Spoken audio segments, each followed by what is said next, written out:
So I've had some pretty existentially extreme issues with my personal relationships that have been pretty close and tight knit for most of my life, in very disturbing ways. And I know I'm not alone with that. So hello.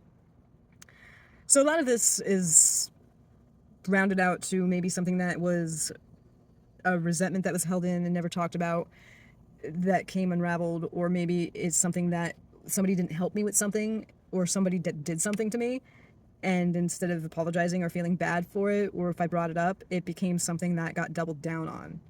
It became something to make me the problem, or make me the issue for how I feel about something, like an expectation for them to care. And it's like something weird grew and took over the brain or something. It's very interesting because it came to a point of doubling down to cruelty from people who I've never experienced something so detrimental in or from. And this all stems from what I believe a extreme fear of shame. If you noticed, nobody can apologize right now. Like almost nobody. And the people who are apologizing are actually getting the rest of the accountability dumped onto them. Like, oh, they're willing to take all of the load. And that's detrimental as well. We don't see the harm that we're causing each other. And we don't see the harm that the internet is causing us by telling us that this is normal. That's just the universe's way of taking people out of your life, or how to make you stronger when it's aging you and harming you. We're not taking the step outside of ourselves either to see this from the bigger issue. Those indoctrinations of shame and fears of shame come from something that was conditioned in our brains when we were very young. Whether it's conscious or subconscious, will depend on person to person. And that is intentional. It's like it's always been there, but something like switched it on and like hijacked the brain over the past couple of years. I've watched people's eyes completely change into something that I don't recognize. And other people are experiencing this too. And this is an indoctrination that has tap rooted into our self-worth, into our ability to it's a wound that was created on our survival instincts that is directly connected to our belonging, because we need to belong to survive. It's actually it's actually a really important thing that we need each other, but we're not belonging, we're actually fitting in, and that requires a mask, which requires holding up an identity of yourself. And that has altered somewhat. When we went to COVID, we wore a different mask. So the one that we had before that might have gotten a little disfigured, so now it's really not fitting anymore. So it's surface levels, so anything you might see on somebody's surface is going to become a very big projectile. It's not about what the YouTube videos your people are watching. It's not about narcissist versus empath. It's bigger than us. This was intentional. This was planned. This was put in our brains to divide us, because we don't have community, and we blame each other for all of this, but we don't see that this was the divide and conquer. We're in a war. This is a war. It's very, very, very strange because it's not seen. Just like yin and yang, the thing that's unseen is the feminine energy, which is in the darkness. The shadows that were hidden in the darkness is what's all being brought up to the surface through the snake, blah, blah, blah, blah, blah, blah, blah.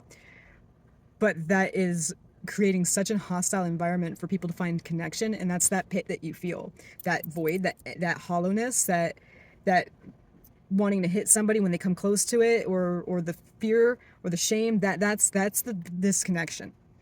And when we replace it with people, and we fear that those people might judge us or not, we might not belong, then that's performance. That's not belonging. That is, those people will also probably throw you under the bus for very simple things and do the same thing to you, because we've been taught to hate ourselves. And if you have self-love, it's not about you need to go do this and love yourself. Self-love is going to come in the form of seeing yourself in everybody else, and that will create compassion. And that compassion will come as self-reflection and forgiving yourself, and being able, that will bring out the ability to apologize and to face those things, like not, or taking accountability and all that kind of stuff. It'll bring about love for everybody. You can't have self-love and not love other people, because we find ourselves through each other. And how do we create the space for people who do not feel that way to open up? Like when you hurt somebody, it's okay to face yourself in a way to, we need to make people who have hurt us not be exiled. There's some things that are really bad, but not be exiled. But community needs to step up and be like, hey, that behavior isn't acceptable. Like, we need to start doing that for each other, or people will continue to feel justified and validated for those bad behaviors. And we need to teach compassion to one another and realize that we're in a fucking war. And the war is dividing us, and it's creating isolation. The isolation's causing mass suicides out of this world. And nobody wants to look at it because it's too hard. It's easier just to pretend everything is normal. And that's, none of this is normal. And you're not crazy. Absolutely not. And people will tell you you're crazy because, crazy just is, you got crab apples in your cheeks because they're better than horse chestnuts. Creating the space for people to actually take the accountability with being seen and heard, along with community kind of creating the space where that's not allowed to happen. Creating safe space where people can feel authentically themselves, and making sure children are allowed to stay children.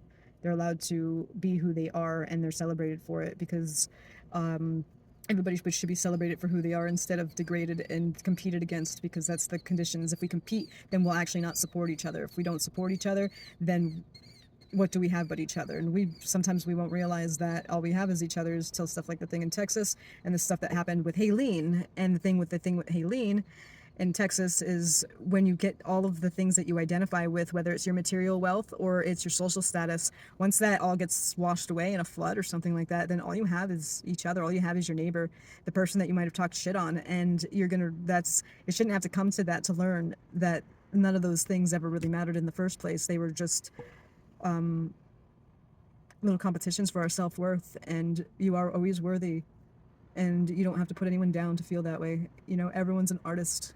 Nobody's not special. 98% of the population was born a genius, and the school system is what kind of took it away by creating work prioritized over creativity. And then we shame people who create because we don't have the time to do it, or we compare and contrast ourselves to people who create because we feel that it's a hobby and they got good at it and we didn't. And that's okay. And no, they didn't. You're good at it too. I can show you. Bet you're really good at it. There's no better than. It's just we all have differences, and we all work together in those differences, and then we actually complete each other. All versions of yourself is important. None of them get left behind. They all create you. So this whole toxic yelling, or this whole like, I'm living my best life, but don't putting down the person who you were before you became who you are, then you're not whole, because you didn't incorporate or actually integrate that. And that involves your fears, your insecurities as well.